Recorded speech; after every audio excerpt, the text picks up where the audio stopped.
Mas. Halo, halo, halo, halo. Ya apa ya apa ya apa Ah, akhirnya. puji alam Akhirnya. semesta, akhirnya Oke, ketemu. gitu ya Hmm. itu. Ya kan namanya hidup itu hanyalah sekedar Ya, menunda ketemuan. ya memang gitu ya. Itu memang oke lah ya gitu. Jadi Hmm. sekarang kita bahas apa Mas ini Mas? Bahas ini Pak Dok. Oh iya, Song of the Cell. Oke.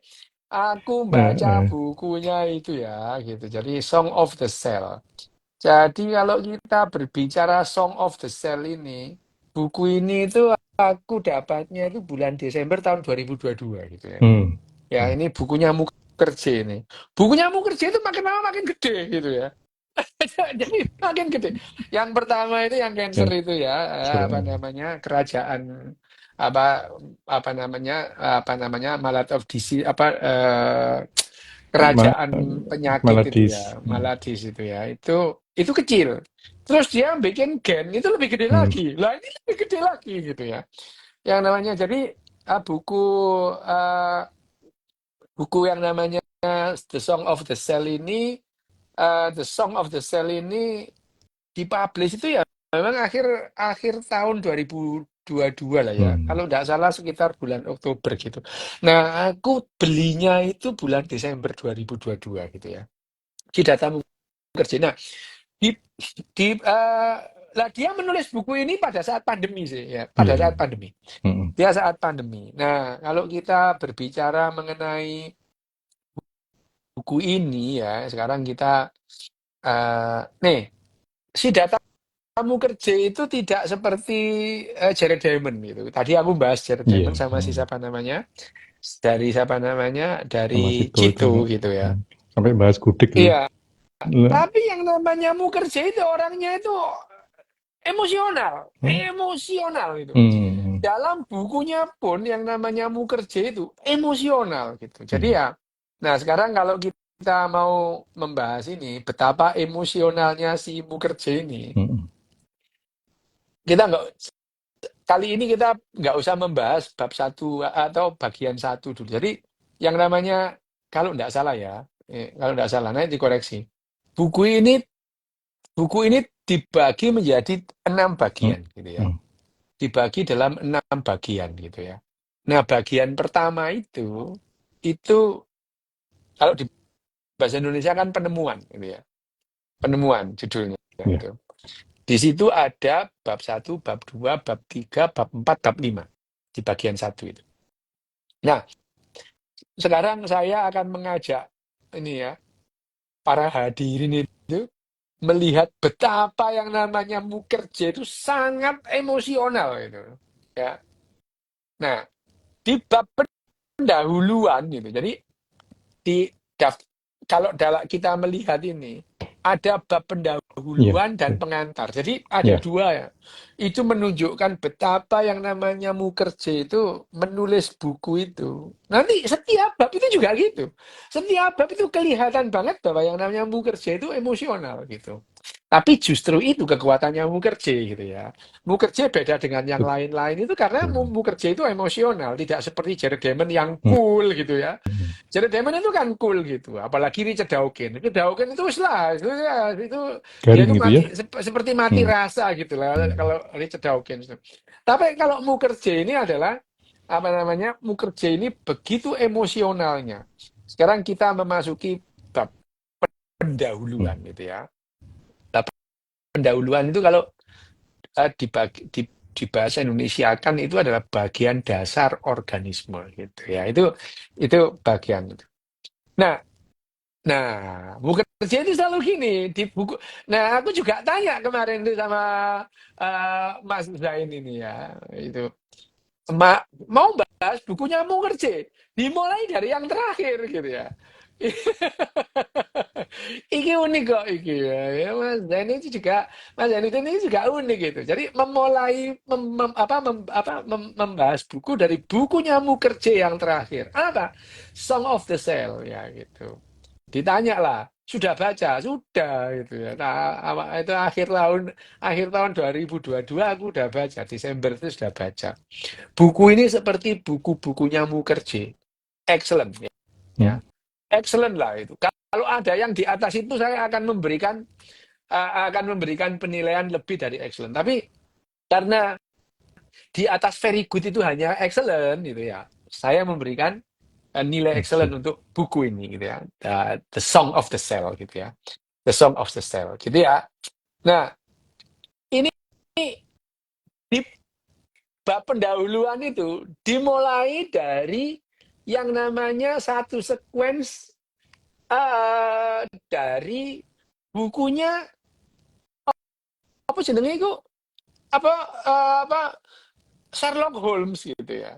Ya itu. Ya. Jadi dimulai dari bukunya Sherlock Holmes itu ya.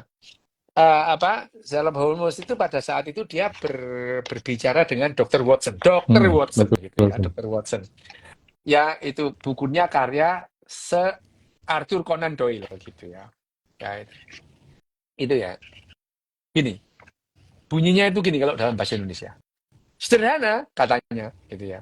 Itu salah satu contoh di mana orang yang bernalar bisa menghasilkan efek yang tampak luar biasa bagi orang di sebelahnya. Karena orang kedua itu tidak memperhatikan satu hal kecil yang menjadi dasar deduksi. Bayangin aja loh. Ini ini novel gitu ya. Tapi ngomong soal deduksi dan induksi. Ya Iya. itu memang apa namanya apa namanya buku-bukunya siapa namanya Mukherjee. Arthur Doyle sih Oh, siapa Arthur namanya Conan. Sherlock Holmes itu. Kalau yang ngomong itu adalah mereka ngomong antara Dr. Watson dan Sherlock Holmes itu. Wah, itu kayak kuliah S3. Beneran itu. Kayak kuliah S3 mengenai yang namanya apa namanya? Metodologi, terus kemudian kerangka berpikir dan filsafat ilmu. Itu Hmm. adalah khas pembicaraan antara Sherlock Holmes dengan Dr. Watson. Nah, memang yang namanya Mukherjee itu selalu emosional sehingga yang dikutip itu seperti itu. Nah, pendahuluan ini oleh Mukherjee diawali dengan bertemunya dua orang ahli gitu ya. Ya, Ya, betul. dua orang ahli gitu ya. Yang satunya itu namanya Sladen gitu ya, Sladen itu ya. Ya, Sladen. Jadi Sladen itu kejadian itu percakapan itu tuh berlangsung pada makan malam. Wah, bayangin aja ya. Itu memang namanya Mukherjee itu memang gitu tuh. Percakapan itu berlangsung pada saat makan malam pada bulan Oktober 1837, Mas. Kalau salah aku dikoreksi, Mas, itu ya. Iya, iya. 1837, ya. Pada satu sore itu ya. Terus dia sebutkan lampu-lampu gas telah Mm, menerangi jalan-jalan pusat kota Berlin. Iya. Udahlah, itu memang bahasanya Mukherjee itu sangat puitis gitu ya. Berbeda dengan Richard Dawkins dan Richard Diamond Jared Diamond itu ya. Disebutkan lampu-lampu gas telah menerangi jalan-jalan pusat kota Berlin. Ya, hanya kenangan berhamburan gitu ya.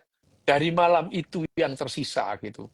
Tidak ada yang mencatat, tidak ada yang melakukan surat menyurat saintifik sesudahnya gitu. Padahal dia itu hanya menggambarkan itu. Ada orang yang ngomong yang satu namanya Matthias Leiden itu ya. Dia ini ahli botani Matthias Leiden Mhm. ini. Dia itu ahli botani itu ya. Yang kedua orang kedua itu Theodor Swan itu. Ya, ini. Kenapa dua orang ini? Karena memang gitu ya. Aku ya ngerti sih bahwa yang namanya menemukan sel dua orang, tapi aku ya tidak sedramatis yang tiga. Iya benar itu. Saya membaca siapa namanya bukunya si siapa apa namanya Di Mukherjee ini. Mukherjee. Mungkin karena orang India segala sesuatu didramatisir ya. Tapi Mungkin karena jadi dia orang India. jadi Loh, menyenangkan. tapi jadi Hmm. menyenangkan gitu ya. Ya, Sladen itu dulunya pengacara gitu Hmm. ya. Sladen itu dulunya pengacara beralih profesi menjadi ahli botani gitu ya. Ya. Ya itu. Dan dia itu sedang mempelajari struktur perkembangan jaringan tumbuhan itu. Itu Sladen gitu ya. Nah, dia itu sedang mengumpulkan apa namanya? Houston Madrid itu kalau bahasa Indonesia dia itu pengumpulan jerami. Artinya itu sebutan itu digunakan untuk mengumpulkan ratusan spesimen ya Hmm. dari Kingdom of Plantae gitu ya. Apa kerajaan tumbuhan.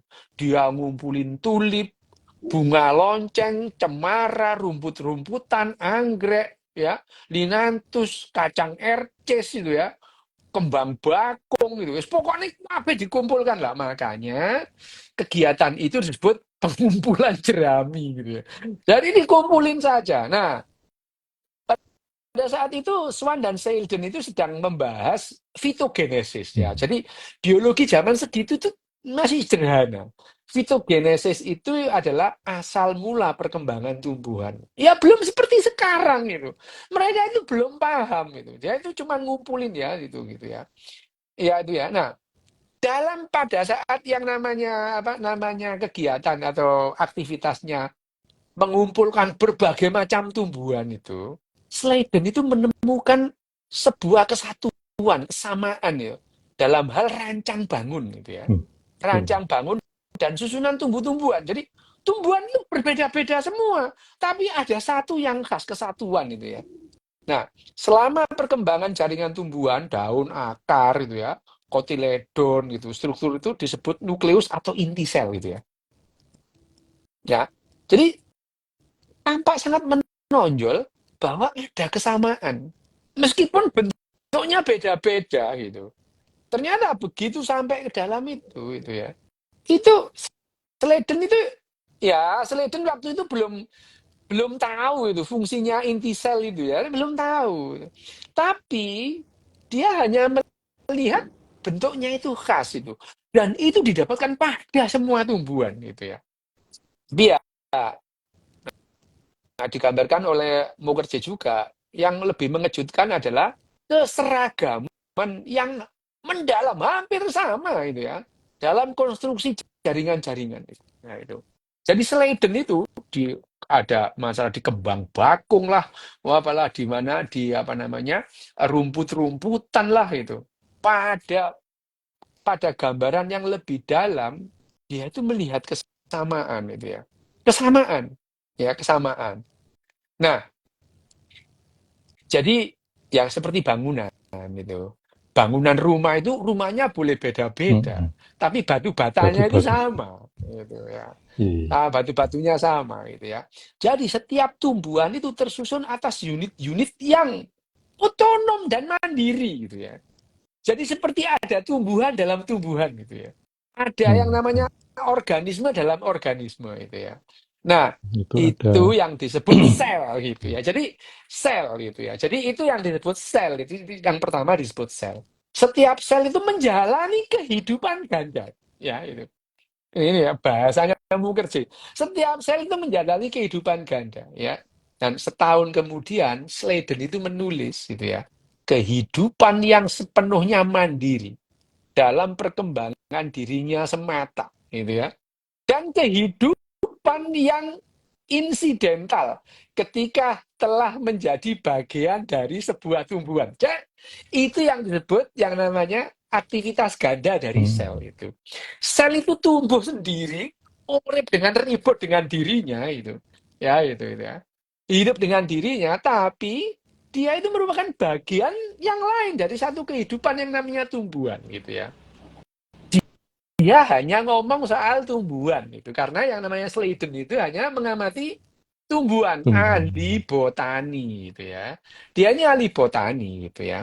Nah, kehidupan dalam kehidupan. Jadi sel itu dianggap waktu itu adalah kehidupan dalam kehidupan ya. Yang disebut organisme mandiri ya.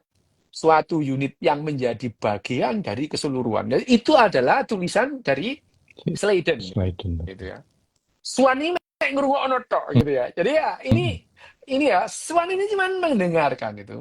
Swan itu menyimak saja. Dia juga ya, tapi ya Swan ini juga menyadari betapa menonjolnya inti sel gitu ya. Bedanya adalah Swan mengamati binatang gitu. Sladen mengamati Hmm. tumbuhan gitu ya itu waktu itu yang namanya Swan ya mendengarkan gitu meskipun dia juga paham Nah, inti sel. Tapi pengamatan Schwal di sel-sel binatang yang sedang berkembang, ya berkembang atau pada apa itu berudu gitu ya, Hmm. berudu ya. Kesatuan yang sama diamati oleh Sladen ya. Yang namanya sel-sel tumbuhan itu sama juga di sel-sel binatang Binatang. itu. Nah, sebetulnya mereka berdua waktu itu ya eh, masih dini itu ya, terlalu dini itu ya, tapi radikal gitu ya, bahwa ya dalam tubuh kehidupan itu ada atom Hmm. kehidupan gitu ya. Itu loh, ada atom Hmm. kehidupan gitu ya. Jadi misalkan kalau sudah nggak bisa dibagi lagi gitu ya, ya bagian terkecil dari kehidupan itu adalah sel gitu. Jadi Hmm. bagian terkecil dari yang namanya materi itu atom gitu ya. Atom gitu ya. Itu ya atom itu. Tapi atom kehidupan ini adalah sel ini gitu ya. Nah, berikutnya gantian gitu ya. Si Sladen itu Hmm. diundang oleh Swan untuk datang ke laboratorium anatominya dia gitu ya. Ya, dia Sladen itu diundang di eh, di di bangsal anatomi gitu ya. Ya, di mana dia itu Swan itu menyimpan spesimen-spesimennya gitu ya. Nah, Sladen itu waktu itu diajak melihat yang namanya mikroskop gitu ya. Struktur mikroskopik binatang-binatang yang sedang berkembang, termasuk inti selnya itu ya. Ya tampak menonjol juga seperti yang dia dapati pada tumbuhan itu. Tumbuhan.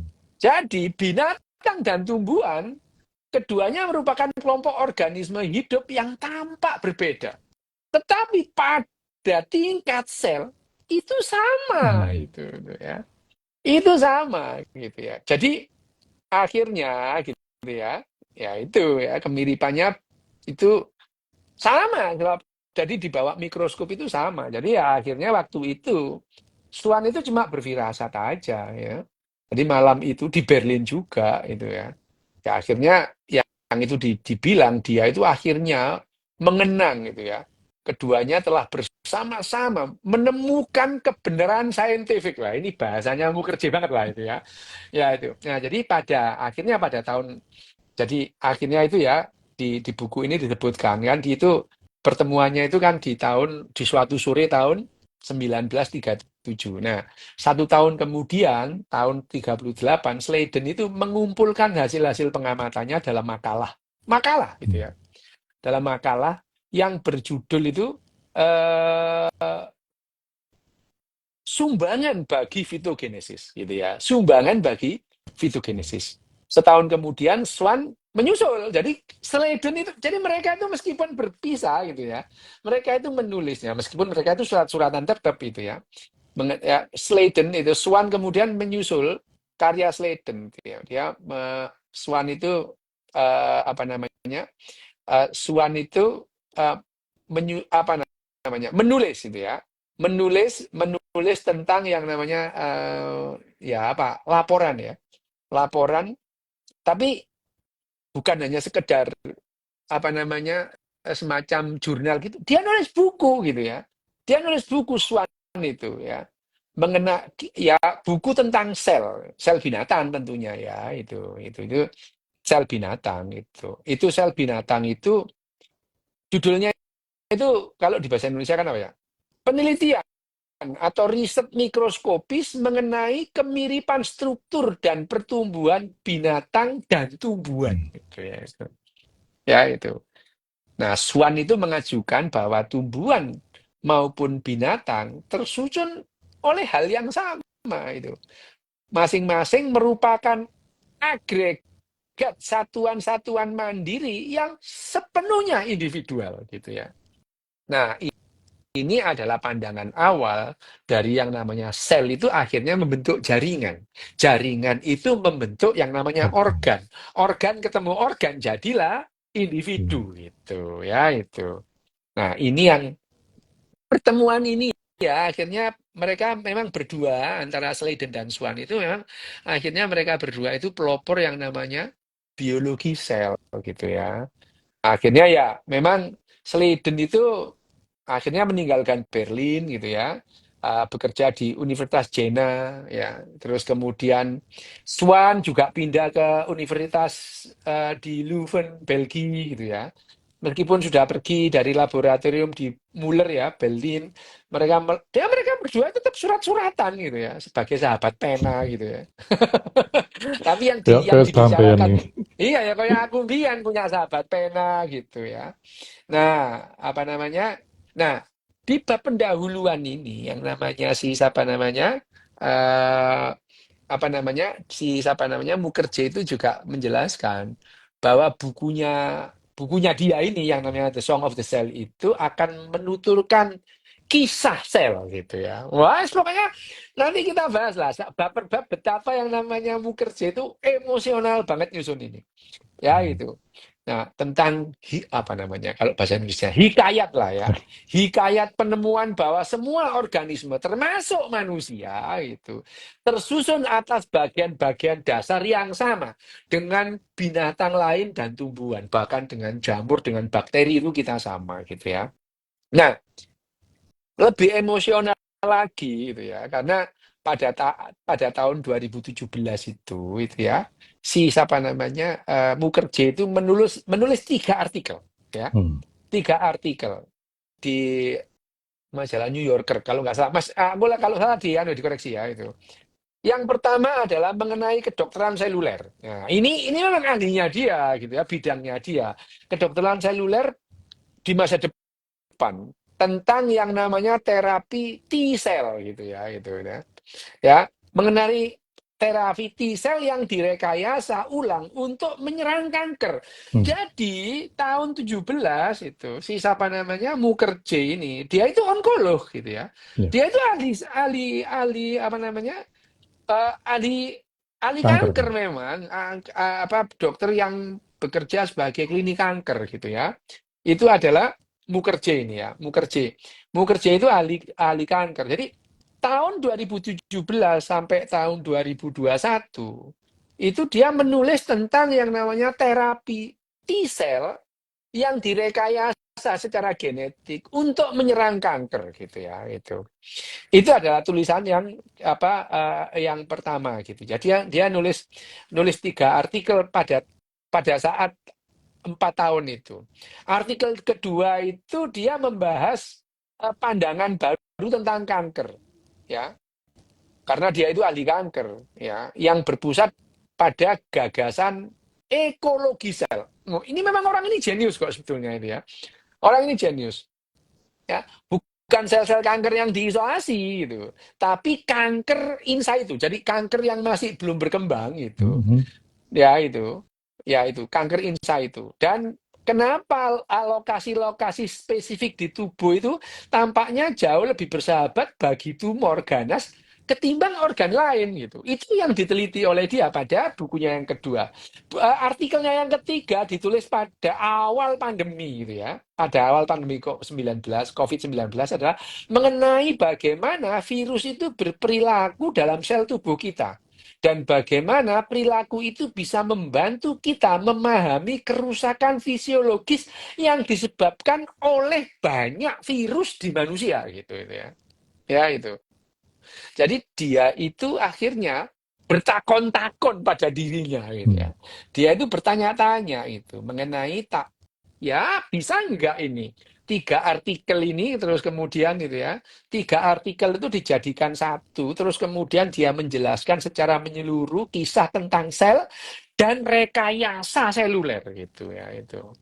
Nah, ada revolusi yang sedang digodok memang di dunia ini ya, di dunia sains dan kedokteran itu tentang kesehatan masa depan gitu.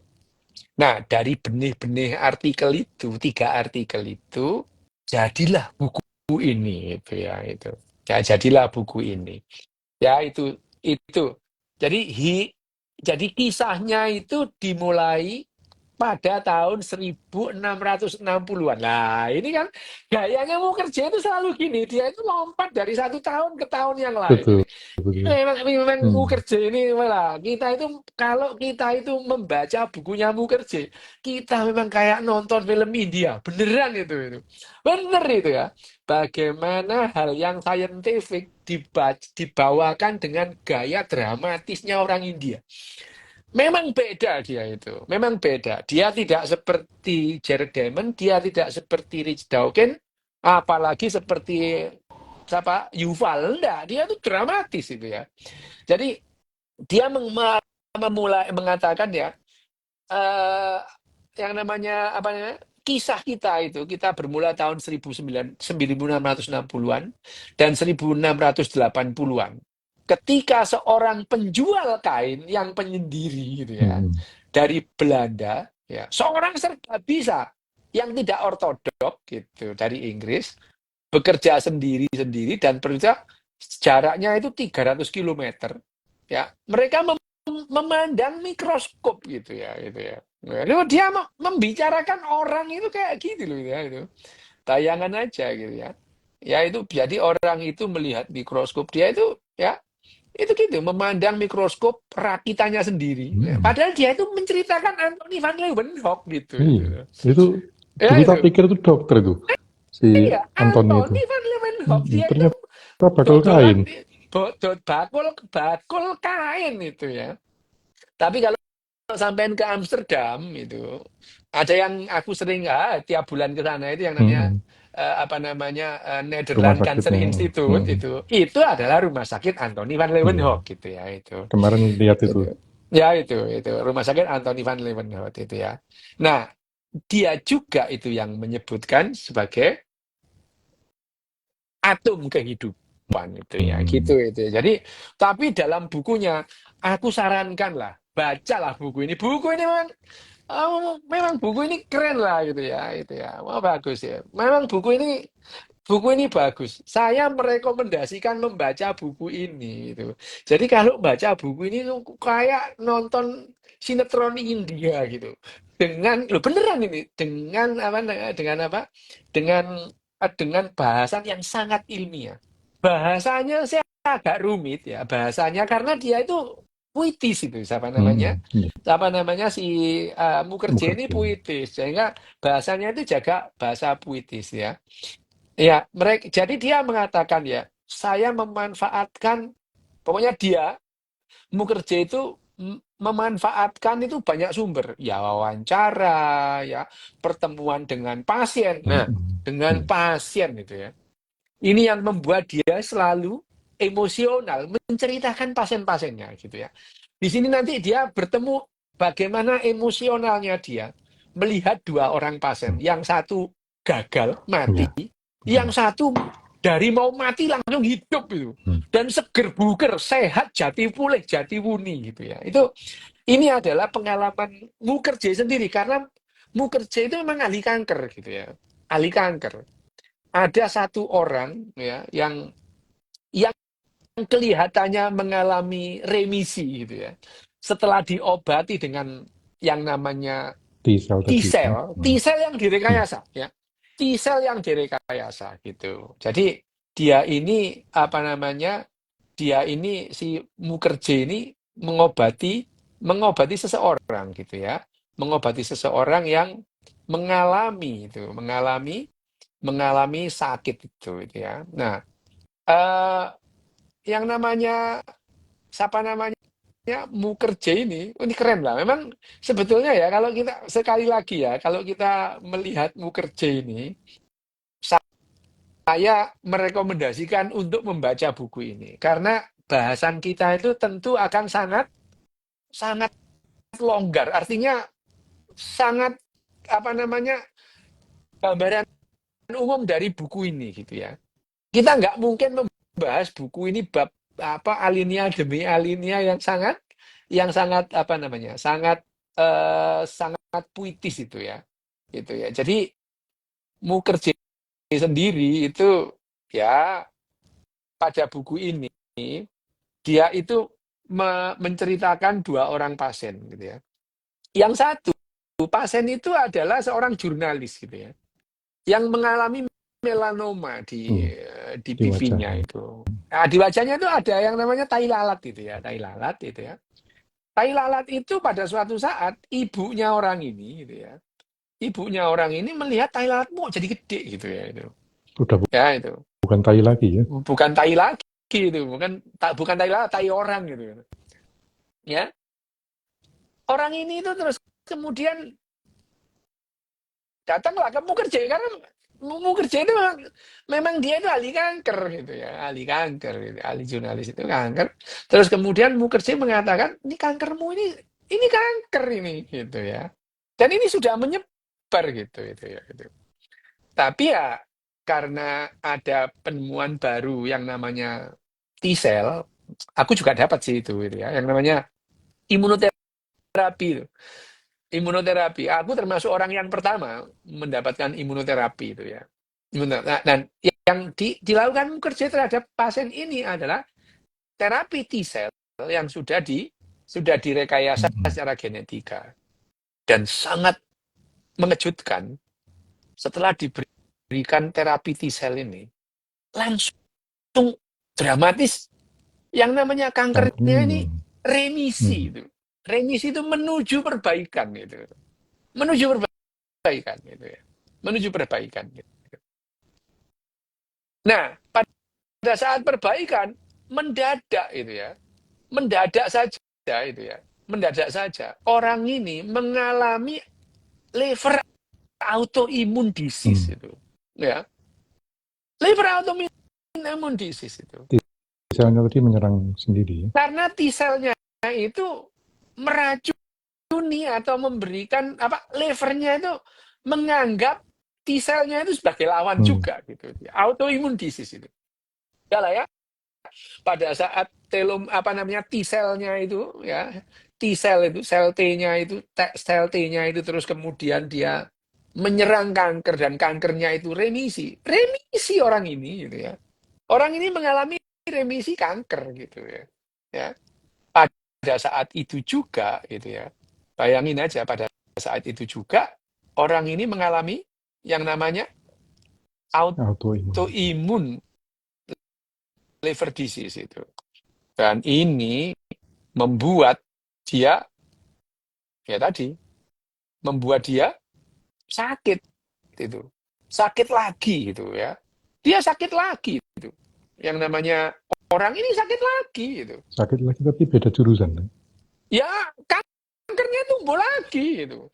Dan pada saat yang singkat, melanomanya itu menyerang liver, menyerang paru-paru, metastase ke tulang gitu. Ya itu. Itu yang didapati pada orang ini gitu ya. Jadi pasien yang tadinya itu sudah mengalami itu ya namanya remisi itu ya, mendadak dia itu ya, Sakit. mendadak dia itu sakit lagi gitu ya. Itu dia itu. Namanya Sam orang ini ya itu. Kayak Ya, kantornya sampean itu. itu. Iya, Sam kayak Sam, kayak Sam koncoku. Ardi. Sempi namanya ya itu, Sempi gitu ya itu. Itulah gitu ya. Nah, itu yang terjadi sehingga beberapa bulan saja yang namanya Sam itu tidak tertolong gitu. Tidak tertolong. Yang namanya dalam hal ini itu ya, dalam hal ini yang namanya bagaimana eh, apa namanya? Bukan hanya memang yang namanya Mukerja itu kepada pasien-pasiennya itu dia melibatkan emosinya memang gitu ya. Bukan hanya sekedar berempati gitu. Nah, melibat dia itu betul-betul sedih dengan pasiennya. Itu di buku yang sebelum-sebelumnya juga gitu ya. Bagaimana dia itu sedih banget itu dengan meninggalnya Sam itu. Tapi ini ada lagi ini ya. Di samping menceritakan tentang Sam itu ya. Tentang Sam yang akhirnya itu mati beberapa bulan setelah sudah jelas-jelas yang namanya uh, setelah yang namanya Remisi tadi. remisi itu ya, itu dia menceritakan lagi itu ya tentang seseorang yang namanya Emily gitu ya. Nah, ini Emily Whitehead. Emily ini mengalami penyakit yang namanya ALL gitu ya. ALL itu jenis leukemia pada anak-anak itu. Nah, yang namanya ALL itu ya sekarang itu yang namanya ALL itu sudah umum gitu ya. Ya, ALL itu sudah umum gitu. Nah, eh, apa namanya? Nah, yang namanya ALL itu sudah umum. Nah, ALL itu terapinya sudah jelas gitu ya, gitu. ALL itu ya, memang yang namanya ALL itu di antara bentuk-bentuk kanker yang berkembang paling cepat, leukemia ini cenderung menyerang anak-anak kecil ya, namanya Hmm. ALL. Terapi untuk ALL tergolong eh, regimen terapi yang paling intensif yang pernah disusun, ya, itu. Ada 7 atau 8 obat yang diberikan dalam kombinasi. Sebagian ada yang diinfus langsung ke dalam cairan tulang belakang gitu ya. Ada yang lewat pembuluh darah gitu. 90% anak selamat gitu. Masalahnya Emil ini masuk yang 10% gitu. Ya itu. Itu nasib Iya sebenarnya. bayangin aja ya itu. Sebetulnya 90% anak-anak dengan ALL dengan regimen seperti ini dia selamat. Sayangnya Emil ini termasuk yang 10% gitu. Itu diungkapkan juga bagaimana yang namanya si siapa namanya Mukherjee itu emosional menggambarkan ini gitu ya. Sayangnya gitu ya. Dan kemudian yang namanya Emil itu jatuh koma sudah Hmm. itu ya. Jelek lah gitu ya. Ya, koma itu ya. Nah, itu ya masalahnya kemudian yang namanya Emil itu mendapatkan terapi T-cell tadi yang Bisa. sudah itu. Setelah dapat T-cell, lah ini dia ini bangun, ngomong gitu ya. Dan dalam waktu pendek kankernya hilang gitu itu. Ya. Ya, ini dia menggambarkan kalau seandainya itu ya, seandainya si Sam ya itu ya. Yang mati tadi. Kalau si Sam itu dia hidup pada saat Emily diberitahukan, si Sam ini nggak jadi mati gitu. Ya gitu ya Iya. gitu. Karena pengetahuan ini yang namanya riset itu sedang berkembang gitu ya. Jadi terapi T-cell yang sudah direkayasa secara genetika gitu ya. Nah, itu akan memberikan manfaat. Kalau seandainya Sam itu tidak keburu mati itu, dia akan selamat gitu ya. Nah, di dalam 2 bab ini ya, di dalam 2 bab pertama ini Pendahuluan. yang namanya Hmm. pendahuluan dan pengantar itu sebetulnya yang disampaikan oleh Mukherjee adalah bahwa yang namanya pemahaman tentang sel itulah adalah masa depan Pengobatan. pengobatan ya atau pengobatan di masa depan itu akan sangat dipengaruhi pengetahuan kita tentang sel itu Hmm. sendiri gitu ya. Bagaimana sel itu mengorganisasi dirinya, bagaimana sel itu. Dia menyebutkan di sini bahwa yang namanya apa namanya sel itu yang namanya sel gen itu. Tanpa sel itu tidak berarti apa-apa gitu ya. Gen tanpa sel tidak berarti apa-apa. Di yang namanya di pengantar ini dia juga menjelaskan definisi kehidupan itu apa gitu ya. Kalau yang dikatakan sel itu adalah bagian terkecil dari kehidupan, lah terus yang tidak seperti sel ya tidak hidup gitu. Iya. Ya. Nah, berkutat dengan definisi sel gitu. Definisi sel itu apa? Definisi kehidupan itu apa gitu ya. Nah, ya ini menjelaskan ini aja sih Mukherjee itu emosional gitu ya. Mengenai yang namanya definisi dari kehidupan.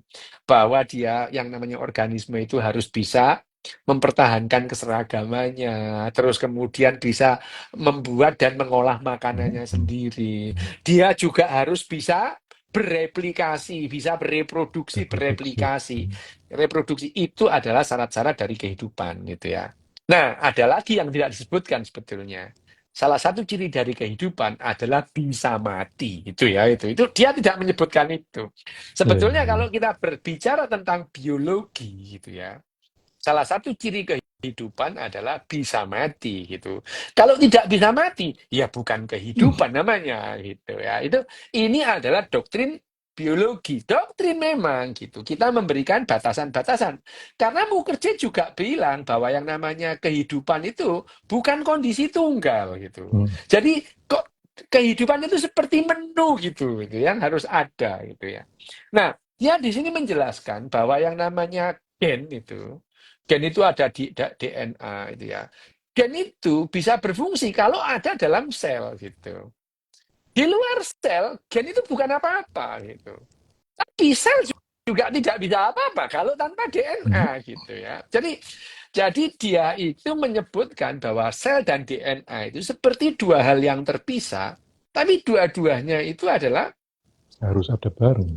harus ada bareng seperti sebab dan akibat Hmm. gitu ya. Seperti sebab dan akibat. Nah, nanti di apa namanya?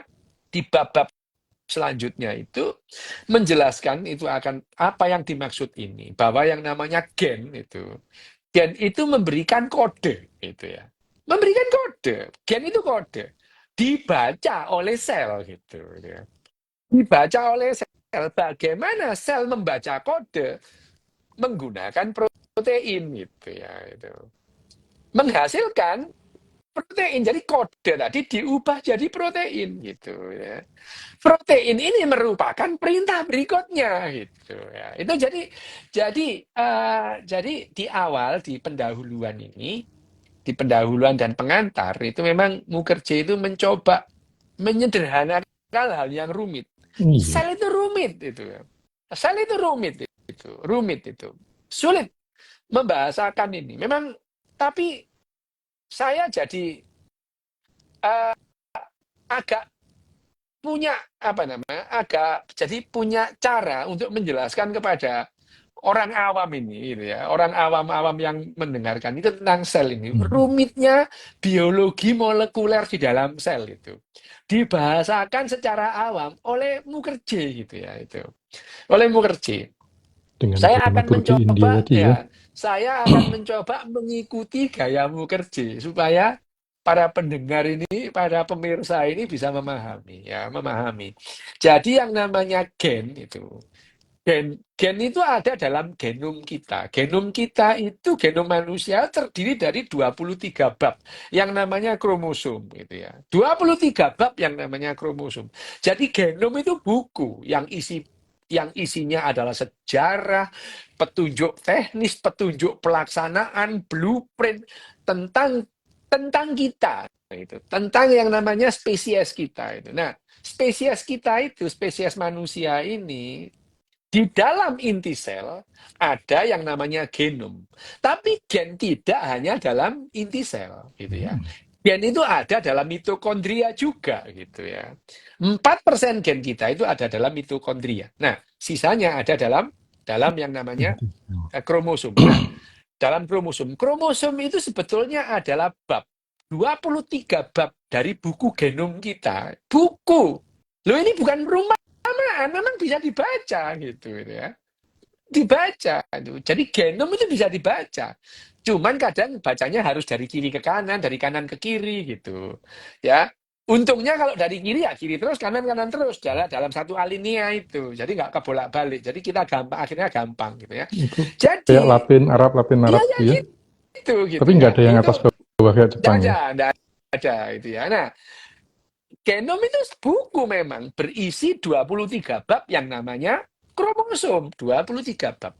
Setiap kromosom, setiap bab berisi ribuan cerita yang namanya gen gitu ya. Jadi gen itu cerita memang gitu, cerita gitu.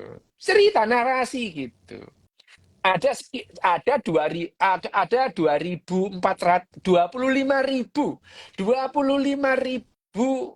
lebih gen dalam tubuh kita itu ya, manusia itu. Ada 25.000 cerita dalam dalam tubuh kita yang namanya gen. Nah, dalam cerita ini disusun oleh alinea-alinea yang namanya ekson dan intron gitu ya. Ekstron itu adalah hal yang terekspresi, intron itu ya iklan. Tapi tanpa iklan ya nggak bisa gitu ya. Ya gitu. Itu antara ekson dan intron itu saling saling terkait gitu. Nah, alinea-alinea ini disusun oleh yang namanya kata, yang namanya kodon. Kata itu, kodon itu. Kodon itu adalah urutan angka, kodon kata ini disusun oleh hanya 4 huruf itu. ATGC gitu ya. Jadi dalam tubuh kita itu ada catatan gitu ya. Jadi kalau disebut bahwa yang namanya gen itu menyediakan kode, ya itu dibaca oleh sel gitu ya. Sel yang membaca kode ini diterjemahkan ya menjadi yang namanya protein itu. Lah protein ini adalah perintah berikutnya untuk membentuk protein-protein baru gitu ya itu. Jadi yang namanya menerjemahkan kode itu dengan protein untuk menghasilkan protein. Protein itu selanjutnya adalah perintah untuk menjadikan protein baru gitu ya, yang diperlukan dalam tubuh kita gitu ya itu. Itu yang terjadi dalam dalam sel kita itu. Jadi aku ini ada ide gara-gara baca Mukherjee itu untuk Hmm.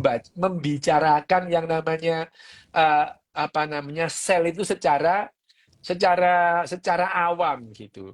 Tentu saja ada gap memang. Bagaimana Hmm. kita itu menyederhanakan hal-hal yang rumit. Hmm. Selalu ada gap gitu ya. Tapi paling tidak dengan gaya bahasanya Mukherjee, mudah-mudahan ya, mudah-mudahan itu gapnya itu tidak terlalu Tak luas gitu. terlalu. Bagaimanapun juga menyederhanakan hal yang rumit itu tentu ada gap gitu ya. Betul. Tentu ada yang namanya misleading, mispersepsi itu lumrah lah itu ya.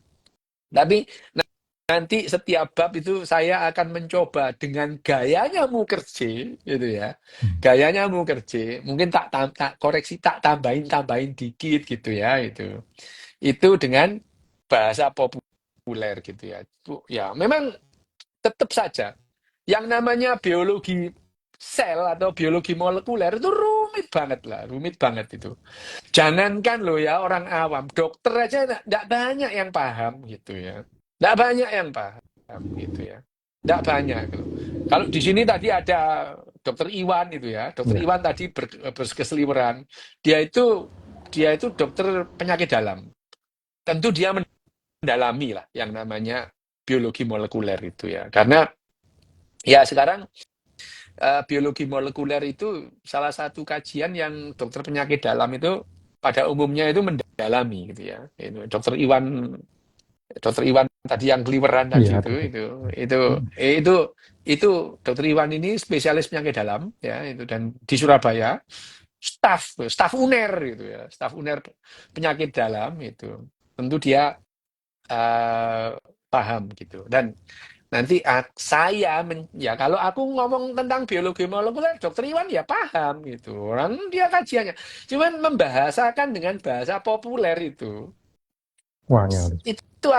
saya akan kesulitan gitu. Hmm. Tapi bagaimanapun juga ya demi Mas Togok Tejo Mantri ini oke lah kita membahas.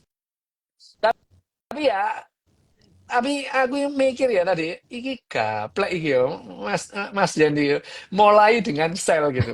Tak pikir awal tuh mulai dengan Kanker itu. kanker Hmm. lah, dengan gen lah, loh, kok dengan sel. Wis gak apa-apa.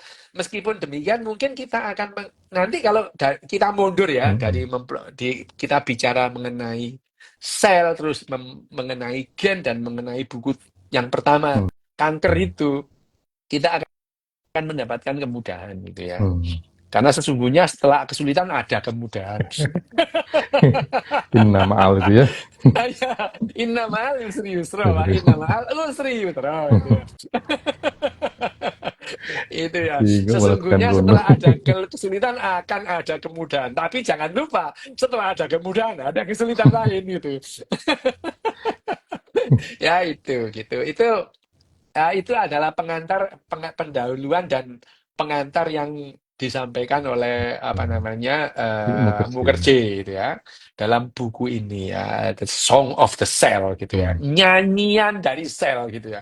Tapi memang bener sih itu Mukherjee itu karena dia mungkin orang India kali ya, jadi dia itu dramatis lah kalau apa namanya seneng drama orang India ini. Jadi ya, Hmm.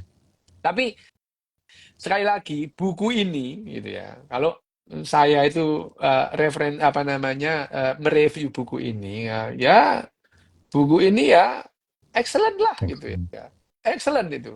Kalau ada di atas excellent saya akan memberi di atas itu. Tapi ya di atas very good hanya ada excellent saya memberikan excellent. Gitu Mas. Hmm. Jadi kenapa saya milih bahas selnya dulu? Mm-mm. Itu kemarin kita 3 semester Pak Dok, kita bahas diabetes itu isinya ngomongin sel loh. Loh, oh Iya tuh. iya, memang benar. Iya, ya benar, benar, benar. Iya, Nah, memang. itu kemarin Pak pikir-pikir 3 semester gitu. Itu berapa SKS? Gendeng ya. Tapi ya namanya sel ini yang dibahas Mukerja itu lebih dalam Iya. gitu ya, lebih Iya. dalam itu.